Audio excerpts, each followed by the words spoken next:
Friends, income tax department समय समय पर हम लोगों को मैसेज के माध्यम से यानी एसएमएस के माध्यम से और ईमेल के माध्यम से जागरूक करता रहता है और हमारी जो त्रुटियां होती हैं उनको बताता रहता है या किसी चीज की हमने रिप्लाई नहीं किया है उसके बारे में बताता रहता है। तो हमारे लिए आवश्यक हो जाता है कि हम समय समय पर मैसेज और ईमेल जरूर चेक करें और अगर मैसेज और ईमेल नहीं चेक कर पाए हैं तो पोर्टल पर जाकर के हम उसका स्टेटस भी चेक कर सकते हैं, जिससे समय पर उसका रिप्लाई दिया जा सके और किसी संभावित परेशानी से बचा जा सके। तो उसी के संबंध में आज हम लोग डिस्कस करने वाले हैं। तो आइए देखते हैं कि जो इनकम टैक्स डिपार्टमेंट है वो किस चीज के लिए ईमेल भेज रहा है और उसके लिए 15 दिन का समय क्यों दे रहा है। जैसा कि आप देख पा रहे हैं कि टैक्स पेयर्स को 15 दिन में करना होगा यह काम, आयकर विभाग ने भेजा ईमेल। तो इनकम टैक्स डिपार्टमेंट ईमेल भेज रहा है और उसके साथ साथ टैक्स पेयर्स को 15 दिन का समय भी दे रहा है। क्यों दे रहा है ये देखते हैं। आयकर विभाग ने कई करदाताओं को ईमेल भेजा है। इसमें करदाताओं को आईटीआर रिफंड क्लेम कंफर्म करने के लिए कहा गया है और इसके लिए आयकर विभाग ने डेडलाइन भी जारी कर दी है। खास बात क्या है कि इसके लिए डेडलाइन भी जारी कर दी गई है और इसमें जिन लोगों का रिफंड है, खास तौर से उन करदाताओं को ये ध्यान रखने की आवश्यकता जरूर है कि उनका अभी तक रिफंड क्लेम हुआ है, रिफंड क्लेम आया है या नहीं आया है। तो वो अपना स्टेटस जाकर के जरूर चेक कर लें और स्टेटस चेक करने के लिए ऑलरेडी मैंने पहले एक वीडियो अपलोड कर रखी है जिसमें आप जाकर के देख सकते हैं कि आपको स्टेटस कैसे चेक करना है। और ये जरूर देख लें कि आपको कोई ईमेल आया है क्या। अगर ईमेल आया है तो वो आपका जो आईटीआर में रिफंड क्लेम किया गया है उसको कंफर्म करने के लिए तो नहीं है।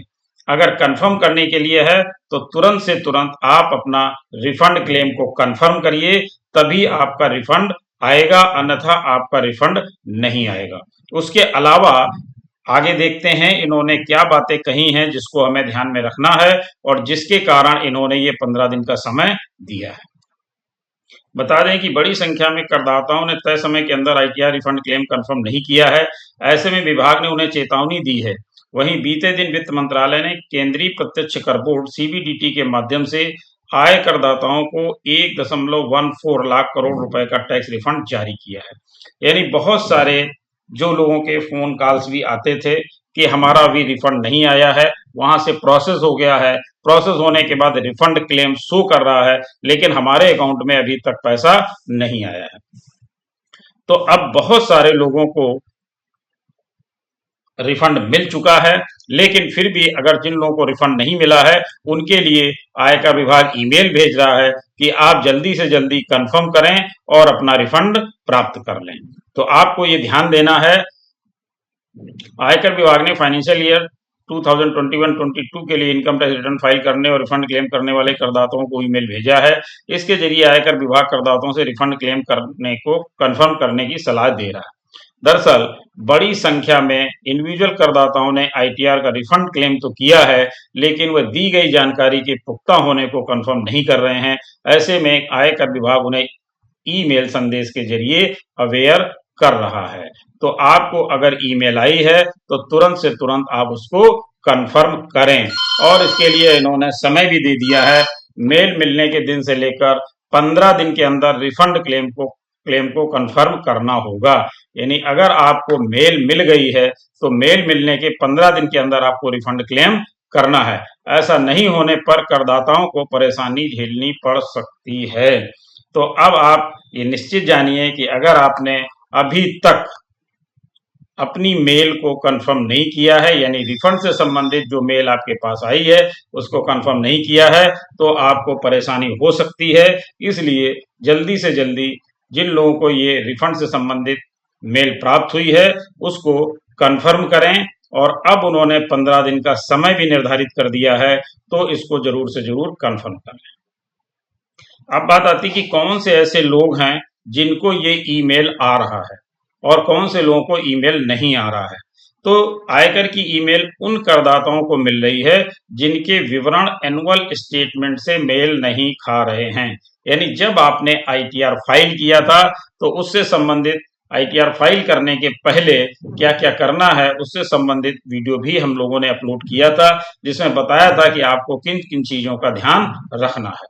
जिसमें से एक चीज ये भी थी कि पहले आईटीआर फाइल करने के पूर्व हम 26 एएस, एआईएस और टीआईएस इनको डाउनलोड करके वेरीफाई कर लेंगे अपने रिकॉर्ड से। जो हमारा डेटा है या जो हमारे डॉक्यूमेंट्स हैं उनसे हमें उसको वेरीफाई करना था और वेरीफाई करने के बाद ही हमको इनकम टैक्स रिटर्न फाइल करना था।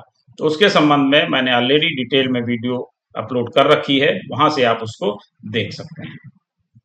अब जिन लोगों ने ये नहीं किया है, जिनका एनुअल स्टेटमेंट से डेटा मेल नहीं खा रहा है, ऐसे लोगों को इनकम टैक्स डिपार्टमेंट नोटिस भेज रहा है और नोटिस भेज करके ये कंफर्म करवाना चाहता है कि क्या जो एनुअल स्टेटमेंट से डेटा मैच नहीं कर रहा है वो सही है या नहीं है। उन्होंने कहा कि ईमेल मिलने के बाद भी जो करदाता तय समय सीमा के अंदर ड्यू रिफंड क्लेम को कंफर्म नहीं कर पाएंगे उन्हें आयकर विभाग नोटिस जारी कर सकता है और आईटीआर के सपोर्ट के ज्यादा प्रूफ मांग सकता है। तो जैसा कि आप लोगों को मालूम है कि इससे संबंधित जो भी हम लोग डिडक्शंस क्लेम करते हैं उनके प्रूफ अभी तक नहीं मांगे जाते थे, लेकिन जिन लोगों का एआईएस और टीआईएस से डिफरेंस आ रहा है ऐसे लोगों से ज्यादातर जो नोटिस हैं वो ऐसे लोगों को ही हैं जिनके एआईएस और टीआईएस से उनके डिडक्शंस या उनके डेटा मैच नहीं कर रहे हैं, तो उनसे और अधिक प्रूफ मांगे जा रहे हैं, सपोर्टिंग डॉक्यूमेंट्स मांगे जा रहे हैं और ऐसा विभाग कर भी सकता है क्योंकि उस समय जब आप आईटीआर फाइल कर रहे होते हैं तो आपसे नहीं मांगे जाते हैं। तो ये ध्यान रखें कि वो प्रूफ या वो सपोर्टिंग डॉक्यूमेंट्स जब तक आप नहीं देंगे तब तक आपको रिफंड नहीं मिल पाएगा। इसके साथ ही साथ इन्होंने बताया कि 1.97 करोड़ करदाताओं को रिफंड दे चुके हैं जो कि 1 अप्रैल 2022 से लेकर के 31 अगस्त 2022 तक का डेटा है। अब इसमें आपको कैसे मिलेगा टैक्स रिफंड, इसकी बात भी कर लेते हैं। आयकर विभाग के अनुसार तय समय सीमा के अंदर आपने आईटीआर फाइल किया है और उसे निर्धारित 30 दिनों के अंदर वेरीफाई कर दिया है तो आपके लिए टैक्स रिफंड जारी होगा। यदि आपने फाइनेंशियल ईयर 2022-23 के लिए असेसमेंट ईयर 22-23 के लिए आईटीआर फाइल नहीं किया है तो निर्धारित फाइन देकर बिलेटेड आईटीआर फाइल कर सकते हैं। तो अगर आपने अभी तक भी अपना रिटर्न फाइल नहीं किया है तो अभी भी आप अपना रिटर्न फाइल कर सकते हैं और रिफंड प्राप्त कर सकते हैं, लेकिन उसके लिए आपको बिलेटेड आईटीआर फाइल करना होगा, यानी उससे संबंधित जो भी लेट फीस है वो आपको अदा करनी होगी। Thank you.